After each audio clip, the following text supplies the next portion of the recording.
jeudi 13 mars 2025, l'écrivain et journaliste Jean Rollin, auteur aux éditions POL de Crack, Le traqué kurde, Le ravissement de Britney Spears ou Les papillons du bagne, entre autres, était invité à la librairie Ombre Blanche à Toulouse pour évoquer en dialogue avec Jean-Antoine Loiseau son dernier roman intitulé Tous passés dans l'effroi, paru chez POL.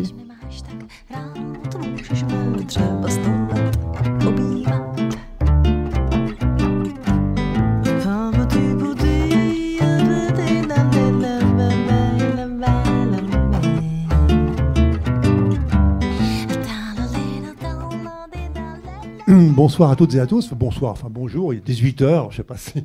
Très heureux d'accueillir Jean Rollin qui va évoquer son nouveau livre, donc Tous passaient sans effroi aux éditions POL. On avait eu l'occasion ici même de parler il y a longtemps du ravissement de Britney Spears, ça remonte à...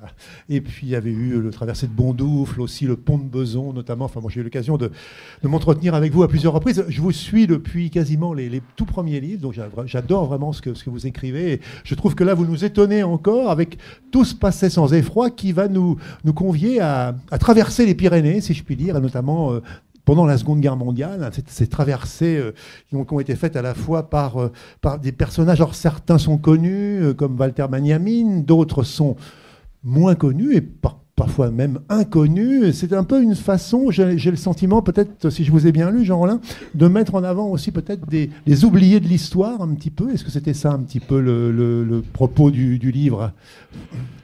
Oui, enfin, je ne pense pas qu'il soit complètement oublié d'ailleurs, mais c'est vrai qu'il n'y a pas énormément de choses, il n'y a pas énormément de littérature récente. Il y a des films, malheureusement pas terribles. Il y en a un avec Anthony Quinn, en berger basque. Enfin, il est pas mal en berger basque, mais le film n'est pas formidable. Mais enfin, donc ce phénomène, celui de la traversée des Pyrénées sous l'occupation, c'est pas une découverte. Mais c'est vrai que disons que dans un passé récent, ça n'a pas été tellement étudié ou chanté. Voilà. Et donc oui, ça m'a paru intéressant. Et en particulier du fait de l'extrême diversité des gens qui ont effectué cette traversée. Bon, ils avaient tous en commun de fuir l'occupation, donc la police allemande et accessoirement subir la police française. Mais pour des raisons différentes. Enfin, donc il y avait énormément de réfugiés allemands ou autrichiens, des juifs en particulier. Il y avait à partir du débarquement allié en Afrique du Nord et de l'instauration consécutive du STO, du service du travail obligatoire, il y a énormément de gens qui, souvent en même temps, fuient le STO. Mais ils ne se contentent pas de fuir le STO, ils fuient le STO avec le projet de rejoindre les armées alliées. Il y a les aviateurs alliés tombés en France, et enfin ils ont eu la chance d'arriver au sol en bon état, et ainsi de suite. Donc ça finit par faire pas mal de monde. Et c'est vrai que le titre du livre, Tous passaient sans effroi, il faut en dire quand même quelques mots. C'était un vers du poème d'Alfred de Vigny, donc le son du corps. Ouais, j'aime le son du corps le soir au fond des bois. Bon. Soit qui le chante les pleurs de la biche. Enfin, bon, oui. Enfin, je pense que c'est un auteur et un poème qui ne sont plus très... c'est pas vraiment d'actualité. Mais enfin, bon, je suis pas un grand lecteur de Vigny, mais c'est vrai que ça m'est revenu. Ça m'est revenu, et ce vers, bon, puisque il s'agit quand même de traverser des Pyrénées, Roland. Hein, et voilà. Roncevaux, oui. Et ça m'est revenu d'autant plus que je pense que dans mon enfance scolaire, on a dû me charrier ce thème Rollin gardait les monts, tout se passait sans effroi, etc. Roland. Et quand j'ai cité ce vers à Frédéric Boyer, mon éditeur, il a trouvé ça bien comme titre. Alors que là, au départ, je n'envisageais pas vraiment de prendre ce titre, puisque c'est... voilà, en réalité... il y a de l'effroi quand même dans tout ça. Sûr, c'est un titre un peu par... oui. Non, parce que en même temps, je pense que le premier récit de traversée que j'ai lu, c'est celui de Frankel, et c'est grâce à Gérard Guégan, puisque Guégan a écrit une très belle biographie de ce Théo Frankel, dans laquelle il mentionne sa traversée des Pyrénées. Et du coup, je me suis, grâce à Gérard Guégan, reporté au texte original et complet que Frankel en avait fait dans le numéro 14 des Temps modernes. Et le récit de Frankel est extrêmement enjoué. Cela dit, c'était le caractère de Frankel. Hein, c'est pas il raconte de manière enjouée des choses qui ne sont pas tellement réjouissantes. Oui.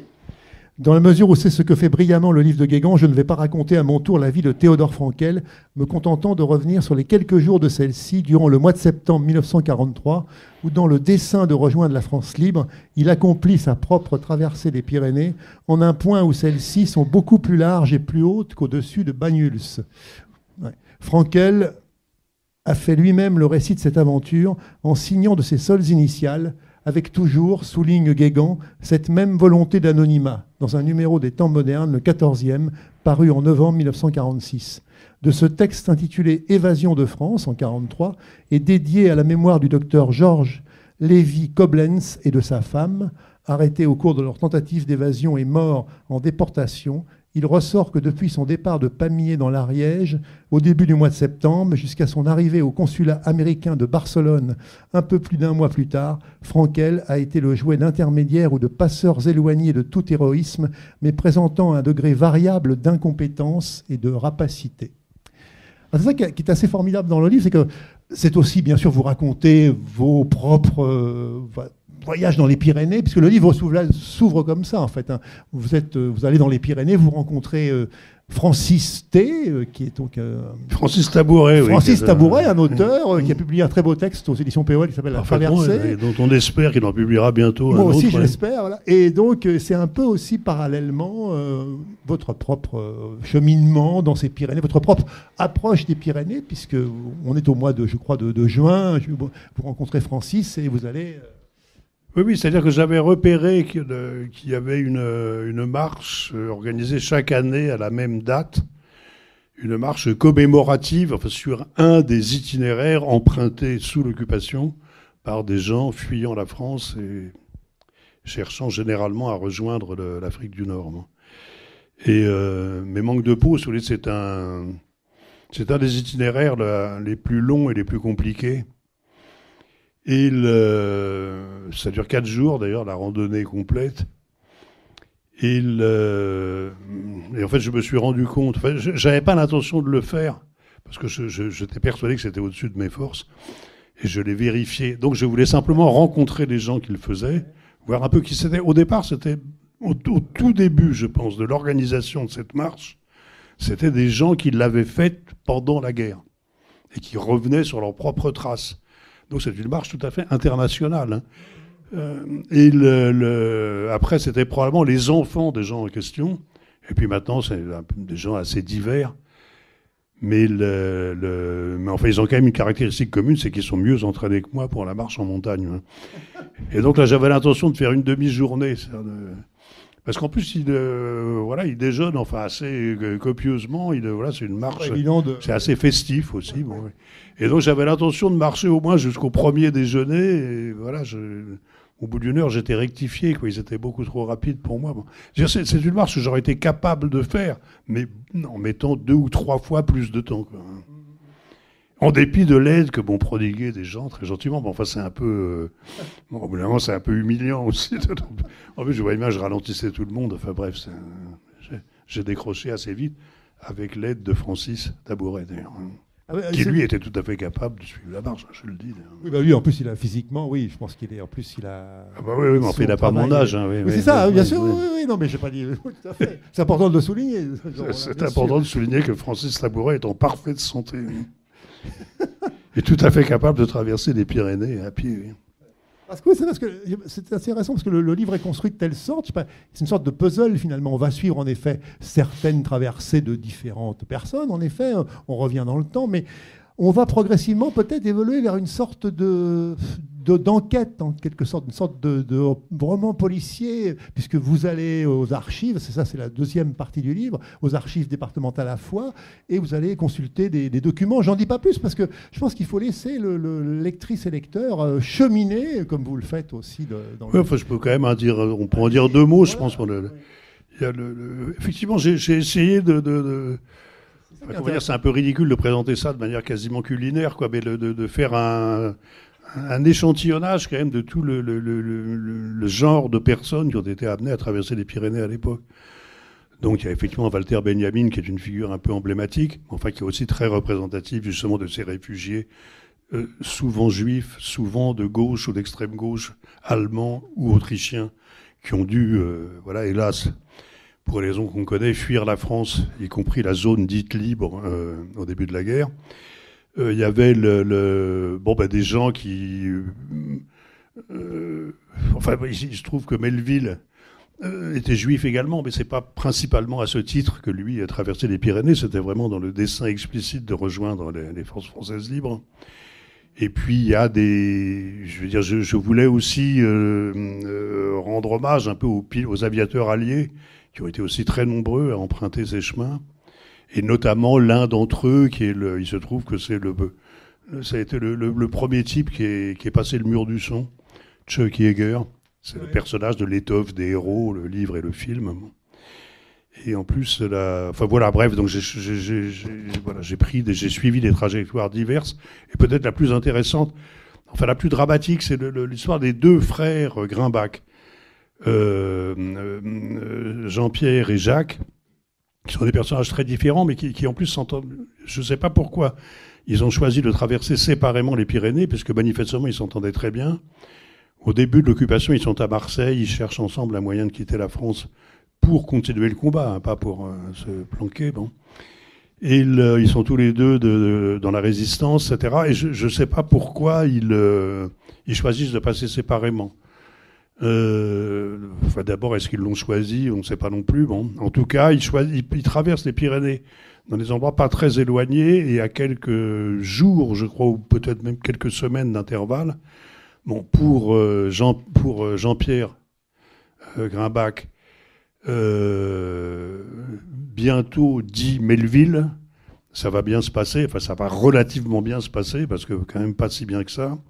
Et pour son frère, en revanche, ça va très mal se passer, puisqu'il va être assassiné par son passeur. Et donc l'affaire Bon, d'abord, c'était intéressant, parce que ces deux frères, qui sont tous les deux des personnages attachant. Il se trouve que moi j'aime beaucoup bien qu'il n'ait pas été tellement sympathique, Melville n'était pas un mec tellement sympathique, mais c'est un très grand cinéaste. Enfin, moi j'aime énormément le cinéma de Melville. Et puis c'est quand même aussi, voilà, un grand résistant, etc. Donc, Pardon ? L'armée des ombres. Oui, l'armée des ombres. Et l'histoire de son frère, alors, est beaucoup plus scabreuse, quoi, puisque donc il a été assassiné, et on a découvert son corps, enfin ce qu'il en restait, c'est-à-dire comme c'est des années après la fin de la guerre, il ne reste que des ossements, assez haut, très haut, même dans les Pyrénées. Et ça a donné lieu à un procès, enfin on a assez vite identifié le meurtrier présumé. Ça a donné lieu à un procès devant la cour d'assises de Foix, dans l'Ariège, et lors duquel, de manière totalement inexplicable, pour laquelle je n'ai toujours pas d'ailleurs d'explication, l'assassin, enfin qui n'est plus l'assassin présumé, l'assassin assumé, qui s'appelle Cabrero, a été acquitté. Et voilà, et là il se trouve que j'ai fait un travail, enfin, que je fais pas trop habituel. J'ai fait des recherches au service historique de la Défense sur le passage de Jean-Pierre Melville, mais ça c'est facilement. Et là, en revanche, c'était un peu plus difficile, l'histoire du procès, enfin l'affaire Cabrero, quoi, parce que c'était encore sous embargo, donc j'ai dû faire des démarches pour avoir accès à ce dossier. Et donc, un peu, pour vrai, ce que je raconte sur l'affaire Cabrero présente, je pense, un caractère exclusif. Enfin, ça n'a pas d'importance d'ailleurs, mais là c'est le fruit de ses recherches. Et ces recherches donc, ne m'ont absolument pas permis d'établir pourquoi il avait bénéficié de cette indulgence incompréhensible, quoi.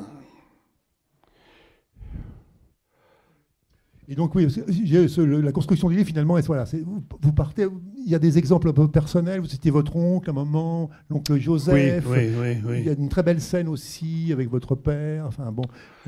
Oui, mon père aimait le ville, enfin, mon père n'a pas traversé les Pyrénées, mais... C'est une façon, je pense, très émouvante aussi d'aborder, de revenir peut-être sur une histoire familiale, sur une légende familiale par moment, vous citez, je crois, vous dites la légende familiale, comment... Oui. Et ça, c'est quelque chose d'important, je trouve. Oui, mais ça, enfin, je pense que là aussi, c'est une conséquence, pas nécessairement funeste, mais de l'âge, que plus ça va, plus j'exhume comme ça des éléments de mon histoire familiale, d'autant plus qu'elle est,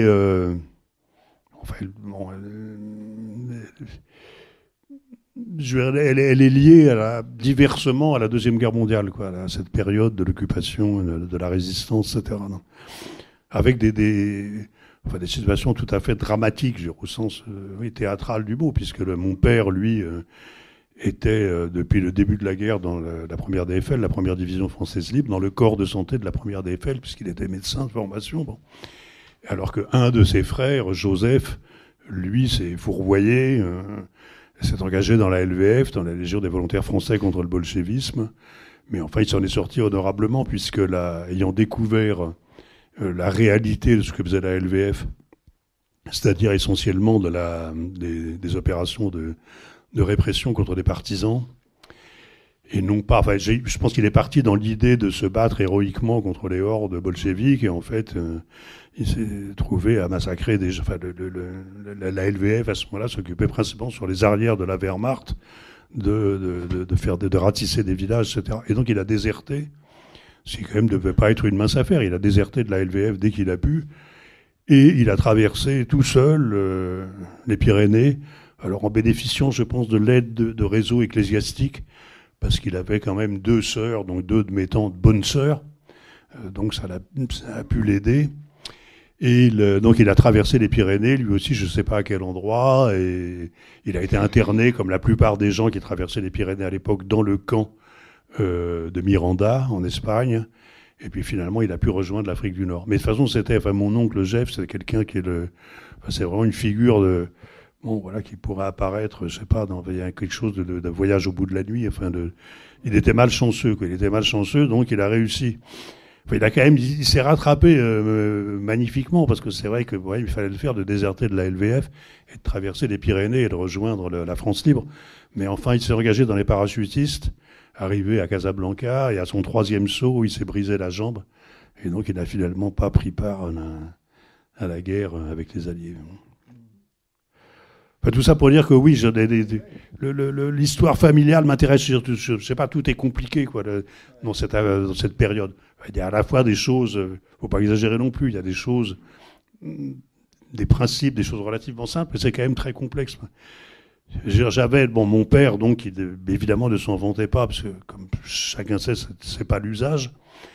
Mon père, il ne s'en vantait pas du tout, donc avait fait toute la guerre chez les FFL, chez les Français libres. Mais à côté de ça, j'avais un oncle maternel qui était marin, militaire, qui avait été tué en Indochine. Et j'ai mis très longtemps à comprendre pourquoi il avait acquis de la gloire, des citations, décorations, etc., en combattant les Alliés. Je disais, merde, quand on est enfant, c'est difficile à comprendre, quoi. En plus, j'étais aussi bien la famille de ma mère, était aussi très gaulliste, gaulliste dans le sens de cette époque. Et je dis, comment une famille gaulliste a pu produire un fils qui s'est honoré en combattant les Alliés. En fait, il était marin, et donc au moment du débarquement des Alliés à Casablanca, il était sur un sous-marin qui a été coulé par les Américains. Voilà. Mais donc, j'ai vraiment vécu, toute mon enfance, j'ai vécu dans cette ambiance, quoi. Et c'est des choses qui maintenant me sont plus présentes probablement aujourd'hui que dans une époque antérieure de ma vie.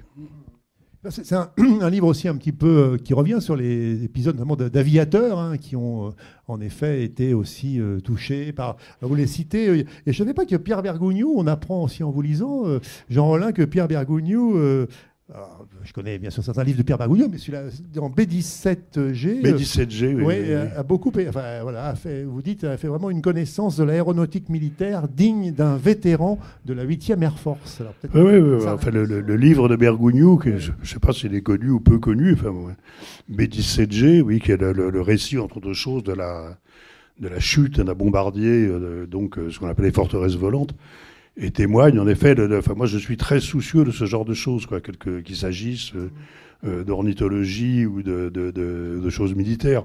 Mais si on parle de quelque chose, il faut s'informer, il faut en parler avec précision. Et Bergogneau, qui est quand même plus connu effectivement pour son amour des papillons, par exemple, bon, là c'est parfaitement renseigné. Donc tout ce qu'il dit sur tout ce qui concerne sur l'aéronautique militaire dans la Deuxième Guerre mondiale est parfaitement exact et précis dans le livre de Bergogneau. En dehors que c'est une description. Alors malgré tout, il n'a pas plus que moi d'ailleurs, il a vécu ce que peut être la destruction en vol d'une forteresse volante, mais il le décrit de manière extrêmement réaliste et captivante, quoi. Il y a une série... je ne sais plus comment ça s'appelle, une série américaine. Pardon ? Voilà. Master of the Air, merci. Voilà. On voit, où tout ça qui me paraît aussi. Alors, il y a des aspects contestables dans cette série, mais enfin, c'était extrêmement bien documenté, extrêmement réaliste, notamment sur les scènes de descente d'avion, hein, avec des situations absolument effrayantes, quoi. Enfin, je parle d'une part de Chuck Yeager, qui lui s'en est bien sorti, puisque après il a eu le loisir de passer le mur du son. Oui. Mais en plus, Chuck Yeager m'est devenu sympathique, parce que dans ses mémoires, il y a évidemment quelques piques quand même anti-françaises, mais c'est pas grave, parce après la guerre, il est basé à Toul, à un moment donné. Enfin, il est américain, mais son escadrille de sabre est basée à Toul. Et en fait, déjà, il n'aime pas Toul, parce qu'il dit qu'il pleut tout le temps, il y a de la boue.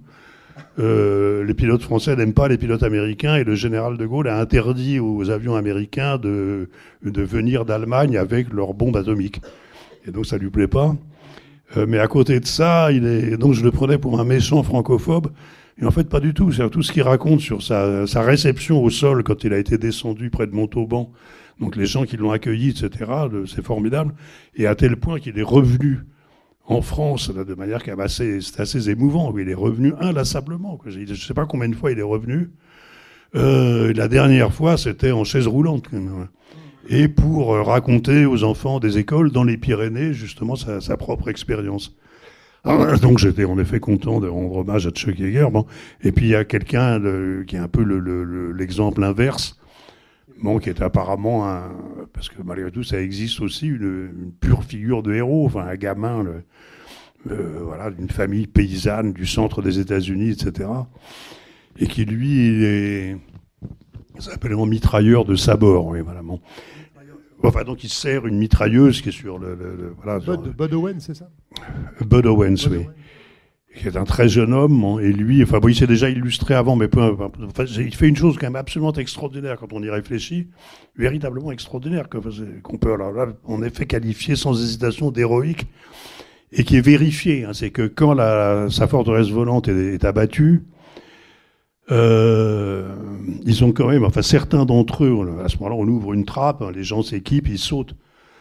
Et donc lui, il n'est pas blessé, donc il est en état de sauter. Là-dessus, il s'aperçoit qu'il a un de ses coéquipiers qui est lui trop gravement blessé pour se harnacher et pour sauter. Donc il diffère son propre saut. Il faut imaginer ce que c'est quand même dans un avion en flammes.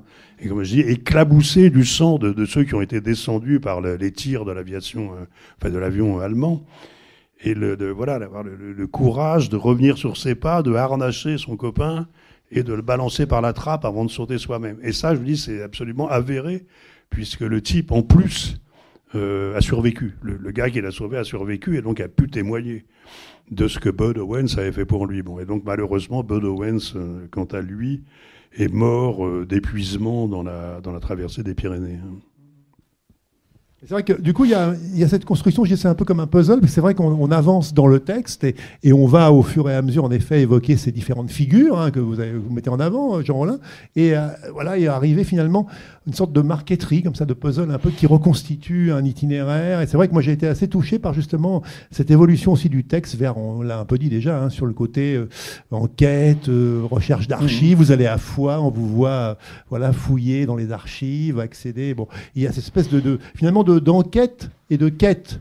Je dirais, est-ce que c'est un peu comme ça qu'on pourrait, si tant est qu'on puisse résumer le livre, mais axer un peu la oui, enfin bon, sans compter que enfin, je sais plus, j'y ai déjà un peu fait allusion au début, mais il y a aussi une dimension burlesque. Oui, enfin, concernant mes propres tentatives, couronnées de succès ou non, de traverser des Pyrénées. Voilà.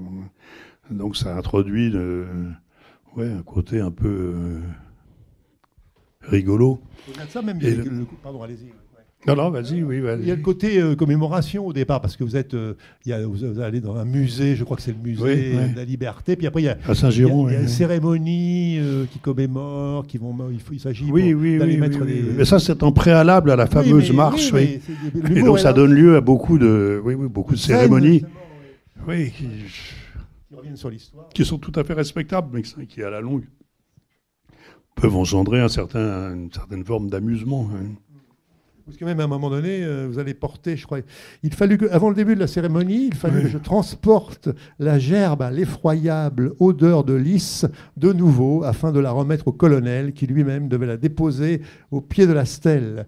Et dans le mouvement que je fis pour m'acquitter de cette mission, tenant la gerbe trop serrée contre moi par crainte de la laisser choir, tout le pollen, dont les étamines étaient copieusement garnis, orange et gras, se répandit sur ma chemise, de telle sorte qu'elle présentait désormais le même aspect que si un fort oiseau m'avait fianté dessus, et qu'afin de ne pas déparer la cérémonie, je dus jusqu'à la fin de celle-ci tenir de la main gauche ma veste fermée jusqu'au col.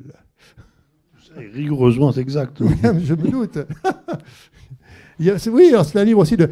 Peut-être pourrait-on quand même évoquer... Alors oui, il y a un personnage que je ne connaissais pas, qui est Philippe Reichlen, qui est important aussi. Voilà, peut-être en dire quelques mots, parce qu'il fait partie de ces... Oui, parfaitement, oui. Là, je le dis dans le livre. En fait, là, c'est tout à fait par hasard, c'est justement lors de dans ma tentative infructueuse de m'associer à la marche dite du Sentier de la Liberté, j'ai rencontré une dame qui est une nièce de ce Philippe Reichlen, qui est médecin, et qui a créé un site, je sais pas comment ça s'appelle, un truc sur Internet, un site, oui, voilà. Un site où il reproduit notamment le journal que ce Philippe Reichlen avait tenu lors de sa traversée des Pyrénées. Voilà. Et Philippe Reichlen, c'est tout ça, en plus c'est des hasards, mais des hasards qu'on est parfois tenté de considérer comme objectifs. Mais il se trouve que Reichlen s'est engagé à quelques jours d'intervalle dans la même unité que mon oncle Joseph. Mon oncle Joseph, lui, s'est engagé quelques jours plus tard. Sauf que, comme je l'ai dit, mon oncle Joseph s'est pété la jambe à son 3e saut et donc n'a pas fait carrière chez les parachutistes, alors que Reichlen, lui, a fait une carrière brillante, comme on dit chez les militaires, a participé très activement à la libération de la France. Et malheureusement, c'était un personnage très, très attachant, assez sombre, semble-t-il, qui a été reçu premier à l'ENA. Je ne sais même pas si si c'était la première ou la 2e année du concours de l'ENA. Un personnage extrêmement brillant, et qui, de manière tout à fait inexplicable, et ce qui explique d'ailleurs, je pense, les recherches entreprises par une de ses nièces, s'est suicidé à l'aide d'une grenade qu'il avait conservée de son passage chez les parachutistes, et il s'est fait exploser avec une grenade dans le bois de Verrières, après avoir été reçu très brillamment à l'ENA. Donc un destin particulièrement tragique et assez mystérieux, mais enfin il reste le récit, c'est un récit qui est très touchant, parce que on voit chez le jeune Reichlen en question, là aussi, une espèce de pulsion héroïque. Et en même temps, c'est un garçon qui est très jeune, au moment de cette traversée des Pyrénées, et quand finalement il arrive à Barcelone, il va dans le parc du Tibidabo, je crois. Et voilà, et là il est émerveillé par les avionnettes, le manège d'avionnettes. Et il monte bon, c'est quand même un truc de gosse, quoi. Et oui, donc j'ai essayé de faire apparaître, et donc aussi une certaine façon de rendre hommage à des personnages très, très différents. Donc, évidemment, un personnage le plus peut-être célèbre du livre, qui est Walter Benjamin, qui, Oui. là, vous refaites aussi... là, on n'est pas dans la même... on est dans le côté, évidemment, plus à l'est, hein, Banyuls...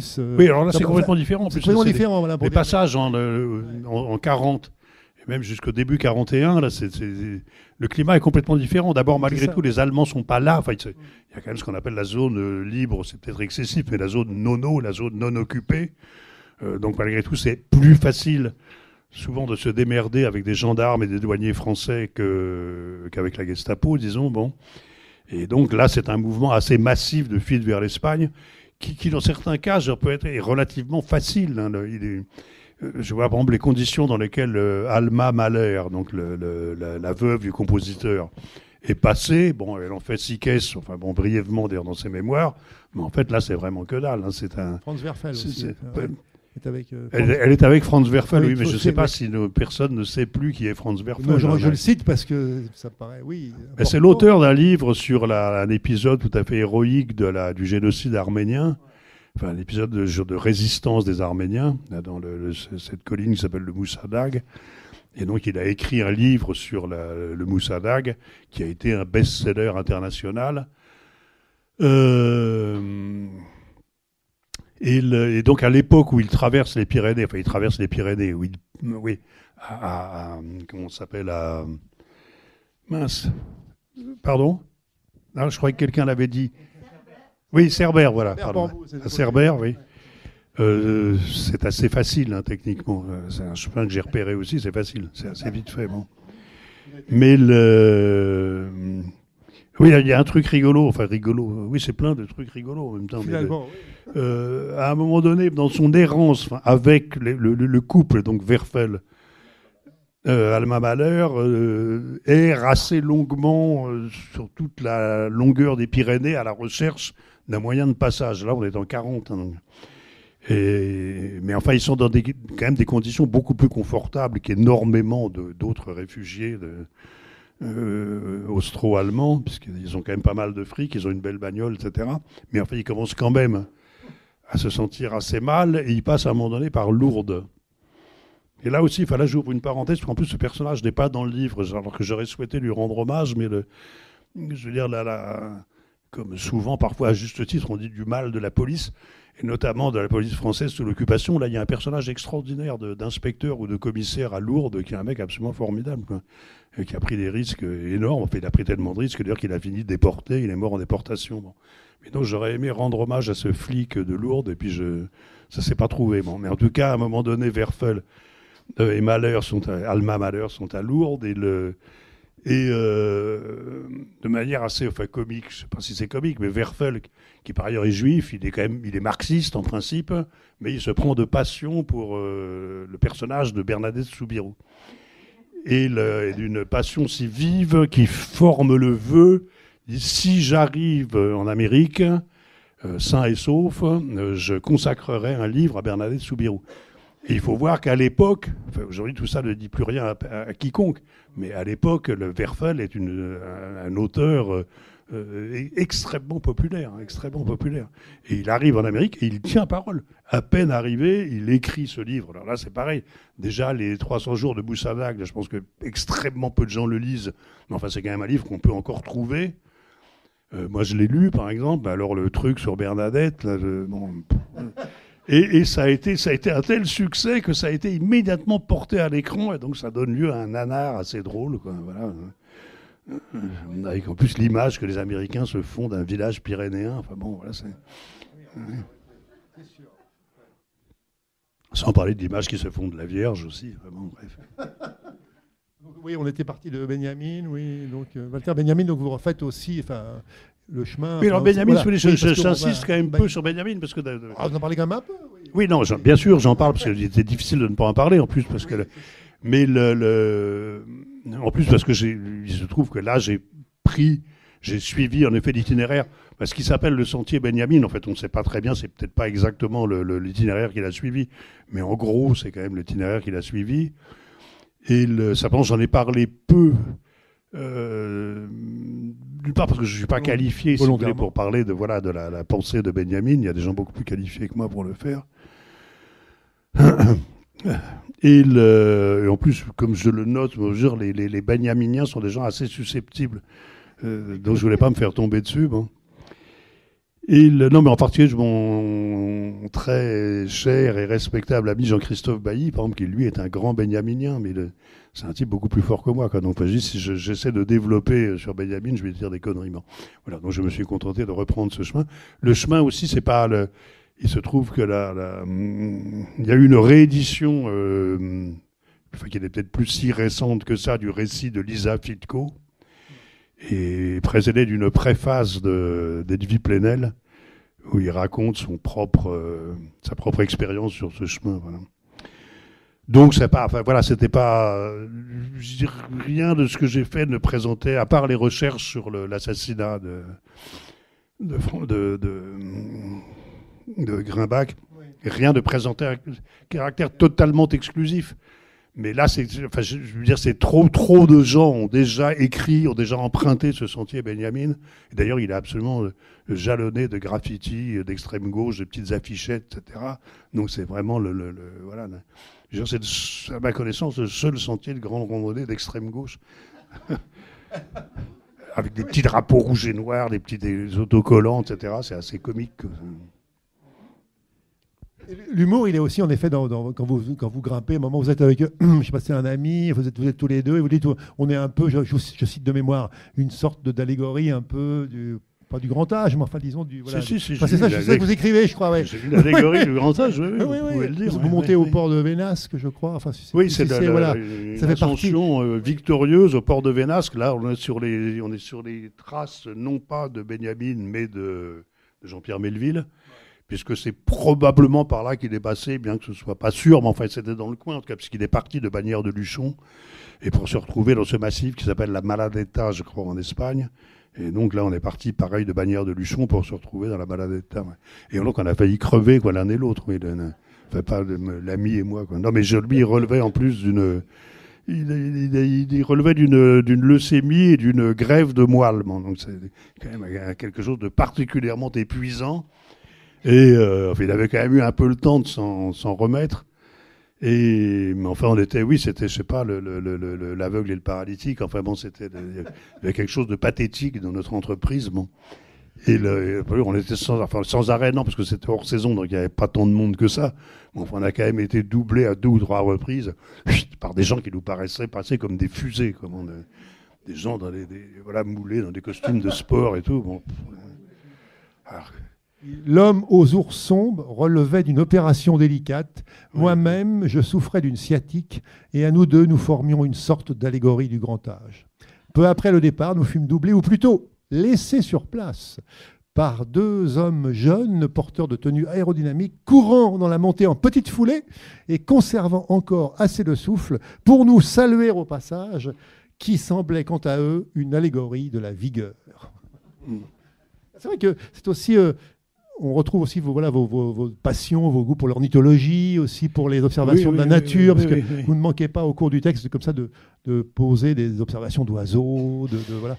Sur le réchauffement climatique aussi, il y a un passage où vous dites le glacier, on s'attendait à trouver un glacier beaucoup plus ample. Et finalement, il y a tout le texte est ponctué comme ça. Oui, c'est vrai que c'est consternant. Les glaciers pyrénéens, il n'y en a déjà pas beaucoup. Et le peu qu'il en reste, enfin là, c'est. Même si je n'avais pas su que c'était le glacier de la Maladeta, j'aurais pris ça pour un pierrier. Quoi. Ça ressemble plus à un glacier.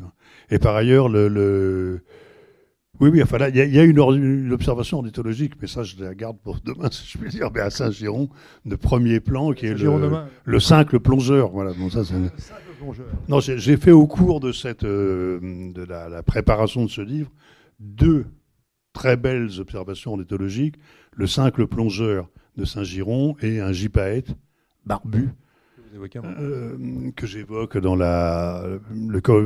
l'ascension la montée vers le col d'Arinsal. Le col d'Arinsal, c'est celui des aviateurs américains. Et donc, oui, parce que vous aviez publié je me souviens, un livre, Le Traquet kurde, oui, qui était en effet aussi cet oiseau. Enfin, oui. Vous avez vraiment une passion, enfin quelque chose de l'ordre pour l'ornithologie, pour les papillons. Oui, vous oui. aviez publié. Dans les papillons, moins. Bon, Enfin, moins, mais bon. Non, mais j'aime beaucoup les papillons, comme tout le monde, mais c'est pas par passion je dis passion, le mot entomologique que j'ai écrit le truc là sur la Guyane et le bagne. Ce qui m'intéressait, c'était plutôt l'histoire de ce trafic de papillons orchestré par des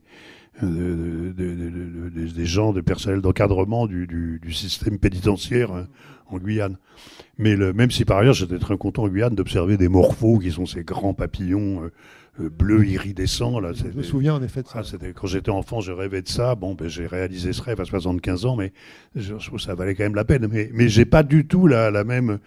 c'est vrai, oui, pour l'observation des oiseaux, j'ai une véritable passion, enfin, ou une manie, comme on voudra, quoi, mais c'est en effet quelque chose qui m'anime constamment. Enfin, mais où que ce soit, enfin, en ville, autrefois dans les reportages, etc., j'ai toujours eu cette... voilà, si on faisait disparaître les oiseaux, comme ça arrivera probablement un jour, enfin, je serais plus là pour le voir, mais heureusement, parce que ça me priverait beaucoup, quand même. Est-ce qu'on pourrait dire qu'il y a eu la décision d'écrire ce livre, un déclenchement? Vous faites allusion je crois, à un documentaire, vous avez aussi visionné, enfin vous faites pas mal. Ouais. Est-ce que ça a été un faisceau comme ça j'ai envie de dire, d'envie, qui a déclenché l'écriture, et que vous dites, on va faire quelque chose? Je m'intéressais aux Pyrénées, à travers justement la Seconde Guerre mondiale, les traversées. Qu'est-ce qui a été un peu premier en termes pour déclencher l'écriture du livre? Je sais pas, je sais jamais quand on me pose la question, il est déjà trop tard, quoi. C'est-à-dire que là, j'ai oublié. Je sais que je crédite de ça à Gérard Guégan, et je sais qu'il y est pour quelque chose, mais en même temps, si j'ai demandé à rencontrer Guégan que je connaissais pas, si j'ai lu son livre sur Théo Frankel, non, enfin, je lis sur Théo Frankel parce que le personnage de Théo Frankel me paraissait intéressant. Je crois que l'élément déclencheur, c'est la lecture du livre de Guégan et la découverte de ce personnage de Frankel. Et donc Guégan ne reproduit pas aussi exhaustivement que moi le récit de la traversée de Frankel, mais il le mentionne. Et donc c'est grâce à lui que j'ai pu retrouver ce numéro 14 des temps modernes, etc. Après, il y a comme ça quantité de télescopage. Par exemple, chemin faisant, on découvre des trucs, quoi. Moi, par exemple, un des trucs les plus, un des hasards, là aussi, une des coïncidences les plus stupéfiantes, c'est quand je vois ce film sur Melville qui s'appelle, merde, je ne sais pas retrouver le titre, Sous le nom de Melville. Il s'appelle Sous le nom de Melville, puisque c'est au moment où il signe son engagement dans les Forces françaises libres que Jean-Pierre Grimbach demande à servir sous le nom de Melville. Donc le film, très beau film d'ailleurs, un documentaire, dont le type qui l'a réalisé, dont j'ai malheureusement oublié le nom, m'a très gentiment, qui m'a permis d'y accéder là aussi sur Internet. Je vois ce documentaire concerne plus particulièrement le rapport de Melville à la Deuxième Guerre mondiale, etc., puisque ça s'appelle Sous le nom de Melville. Et là, il y a un moment, dans ce film, est reproduite une interview. C'est pas pour les besoins du film, c'est une interview que Melville a donnée dans d'autres circonstances, où il raconte un épisode de la Deuxième Guerre mondiale, qui est la préparation d'artillerie ayant précédé l'assaut sur le Garigliano, qui est sur la ligne Gustave, qui était une des lignes fortifiées allemandes traversant les Apennins, traversant l'Italie dans le sens de la largeur, et qui a été extrêmement difficile et meurtrière à franchir. Et donc, pour qu'elle soit moins difficile et meurtrière, c'est précédé, comme c'est l'usage, par une préparation d'artillerie absolument phénoménale, quoi. En l'occurrence, c'est pas l'artillerie de la première DFL, même si elle existe, c'est l'artillerie américaine principalement. Bon. Et Melville évoque cette scène et dit que c'est à ce moment-là, il a compris que les Alliés, il s'est dit que les Alliés allaient gagner la guerre, parce qu'apparemment jusque-là, il n'en était pas convaincu, que vraisemblablement lui-même donc survivrait à la guerre, et que aussitôt arrivé à Paris, il créerait son propre studio de cinéma. Et ce qui m'a frappé, c'est que quand je vois et j'entends Melville dire ça dans le film, il me revient que mon père, qui donc ne parlait absolument jamais de la guerre, hein. Un soir où on a dîné ensemble au restaurant, c'est probablement la seule fois de ma vie que j'ai dîné en tête-à-tête avec mon père, et où on avait pas mal picolé, bon. Et mon père a évoqué, mais je dis de manière pas du tout héroïque, et pas du tout... voilà, il a évoqué exactement la même scène. Il a évoqué cette préparation d'artillerie dans la nuit du temps au temps précédant l'assaut sur la ligne Gustave. Et je trouvais ça extraordinaire comme coïncidence, quoi. Extraordinaire. Et voilà, donc c'est des trucs qui poussent le récit en avant, mais Oui, du coup... à l'origine, il y a ça, je pense qu'il y a à la fois l'histoire de Frankel, il y a probablement l'histoire de mon oncle, puisque l'histoire de mon oncle, celui qui a d'abord commis une erreur et puis qui l'a rattrapé, j'y avais déjà fait allusion dans un livre précédent. Et j'avais une cousine qui malheureusement est morte depuis, bon, qui s'intéressait beaucoup plus à l'histoire de ma famille que moi. Enfin, bah, moi, c'est un tort, parce que maintenant qu'il n'y a plus personne, je regrette beaucoup voilà, qu'il y ait autant de trous dans l'histoire de ma famille, que j'aurais pu combler peut-être si je m'y étais intéressé plus tôt. Mais elle m'avait transmis notamment des éléments sur voilà, cette errance, je veux dire, ces errements plutôt de l'oncle Joseph entre la LVF et la France libre. Donc voilà, j'avais ça en tête. Je savais je savais pas comment, mais je savais que cet oncle avait traversé les Pyrénées, qu'il avait été détenu à Miranda, etc. Vous évoquez à un moment donné Steinbeck aussi, à propos de, je sais plus, qui s'intéressait aussi à tout ce qui était... Steinbeck, bon, qu'on connaît pour... oui. C'est à propos de l'aéronautique aussi. L'aéronautique, oui, je ne savais pas. C'est un reportage de Steinbeck sur l'aviation, enfin sur la 8e Air Force, justement, sur l'aviation de bombardement américaine basée en Angleterre. Et mais enfin, oui, c'est à propos, non, mais le reportage de Steinbeck est très édulcoré. Enfin, de toute façon, je sais pas, l'idée, si vous voulez, quand même, que les reporters de guerre doivent tout dire de ce qu'ils doivent, c'est une idée tout à fait juste, mais récente, hein. Et pendant la Deuxième Guerre mondiale, les reporters ne s'emmerdaient pas pour faire de la propagande, hein. Et d'ailleurs, s'ils n'en faisaient pas d'eux-mêmes, la censure militaire faisait en sorte qu'ils s'y soumettent. Et là, en fait, ça m'a fait marrer parce que Steinbeck parle de la tentative d'une partie puritaine de l'opinion américaine de rectifier les petits noms que les aviateurs donnaient à leurs bombardiers. Et en fait, et donc il cite un nom, mais qui n'a absolument rien d'équivoque.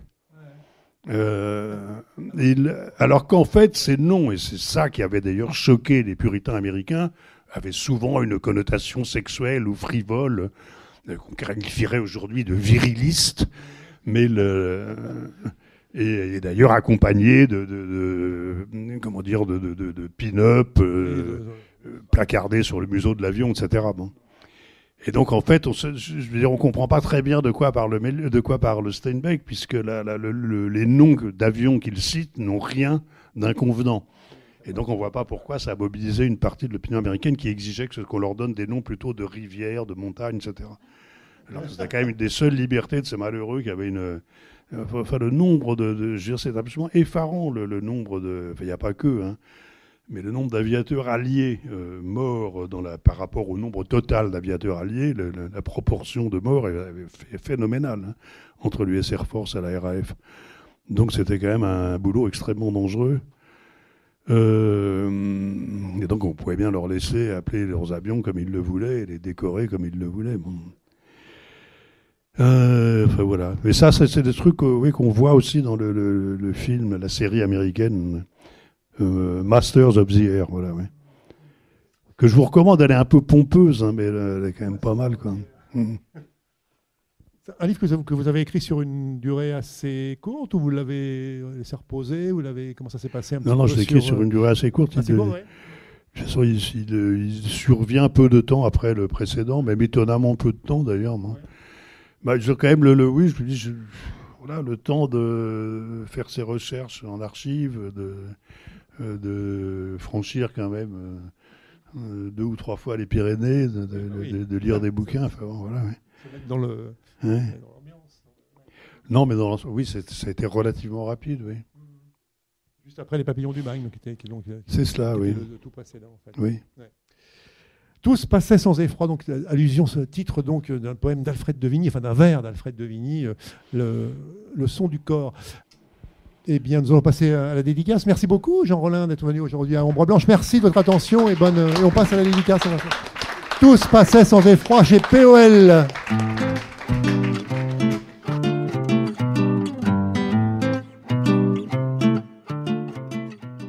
Il s'agissait d'une rencontre avec Jean Rollin autour de son livre « Tout se passait dans l'effroi », édition POL, enregistré à la librairie Ombre Blanche le 13 mars 2025 et réalisé et mis en onde par Radio Radio en partenariat avec Radio Radio Plus et Radio Terre.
Když nemáš, tak rád můžeš mé třeba